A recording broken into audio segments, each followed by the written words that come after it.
ମଧ୍ୟରାତ୍ରିରେ ବାଂଲାଦେଶ ଉପକୂଳ ଛୁଇଁବ ବାତ୍ୟା ରେମାଲ। ବଙ୍ଗୋପସାଗରରେ ଭୟଙ୍କର ହେଉଛି ବାତ୍ୟା ରେମାଲ। ଅଧିକ ଘନୀଭୂତ ହୋଇ ଭୀଷଣ ବାତ୍ୟାର ରୂପ ନେଇଛି। ପଶ୍ଚିମବଙ୍ଗର ସାଗର ଦ୍ୱୀପରୁ 270 କିମି ଦୂରରେ ରହିଛି। ମଧ୍ୟରାତ୍ରି ସୁଦ୍ଧା ବାଂଲାଦେଶ ଓ ଏହା ନିକଟ ପଶ୍ଚିମବଙ୍ଗର ସାଗର ଦ୍ୱୀପ ମଧ୍ୟ ଦେଇ ସ୍ଥଳଭାଗ ଅତିକ୍ରମ କରିବ। ସେତେବେଳେ ବାତ୍ୟାର ପବନ ବେଗ ପୂର୍ବ ଘଣ୍ଟା ପ୍ରତି 110ରୁ 120 କିମି, ଏହା 135 କିମି ପର୍ଯ୍ୟନ୍ତ ରହିବ। ପଶ୍ଚିମବଙ୍ଗର ପୂର୍ବ ମେଦିନୀପୁର, ଉତ୍ତର ଓ ଦକ୍ଷିଣ 24 ଓ ପ୍ରାଙ୍ଗଣରେ ବାତ୍ୟା ପ୍ରଭାବ ଦେଖିବାକୁ ମିଳିବ।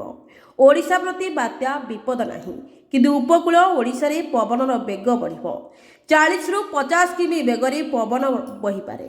ବାତ୍ୟା ପ୍ରଭାବରେ ରାଜ୍ୟରେ ଆଜି ଓ ଆସନ୍ତାକାଲି ପ୍ରବଳ ବର୍ଷାର ସମ୍ଭାବନା ରହିଛି।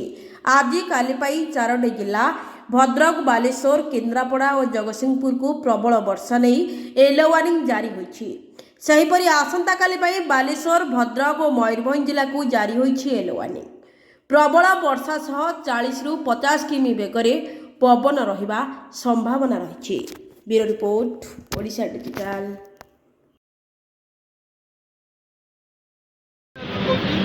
ଆଜ୍ଞା ଦେଖନ୍ତୁ, ବର୍ତ୍ତମାନ ଖୋର୍ଦ୍ଧା ଏରିଆରେ ବର୍ତ୍ତମାନ ଟାଙ୍ଗିରେ ବର୍ତ୍ତମାନ ରେଲମାଲର ବର୍ତ୍ତମାନ ପ୍ରଭାବ ସୃଷ୍ଟି ହୋଇସାରିଲାଣି।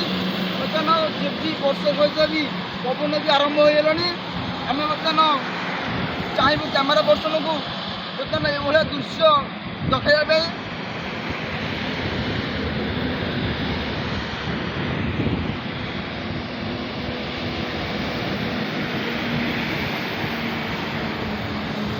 ହେଇଗଲା। ଆଜ୍ଞା ଦେଖନ୍ତୁ, ଏଇଭଳିଆ ବର୍ତ୍ତମାନ 4ଟି ଜିଲ୍ଲା ପାଇଁ ଜାରି ୱାର୍ଣ୍ଣିଂ ଦିଆହେଇଛି। 4ଟି ଜିଲ୍ଲା ପାଇଁ ଜାରି ୱାର୍ଣ୍ଣିଂ ଦେଇଥିବାରୁ ବର୍ତ୍ତମାନ କଟକ, ଭୁବନେଶ୍ୱର, ଖୋର୍ଦ୍ଧା, ପୁରୀ, ଜଗତସିଂହପୁର ଏଇଟା ବର୍ତ୍ତମାନ ଜାରି ୱାର୍ଣ୍ଣିଂ ଦିଆ ସରିଛି। ବର୍ତ୍ତମାନ ପାଣିପାଗ ବିଭାଗ ସୂଚନା ଦେଇସାରିଲାଣି। ଏଇଭଳିଆ ବର୍ଷା 4 ଦିନ ଧରି ଲଗାତାର ବର୍ଷା ରହିବ।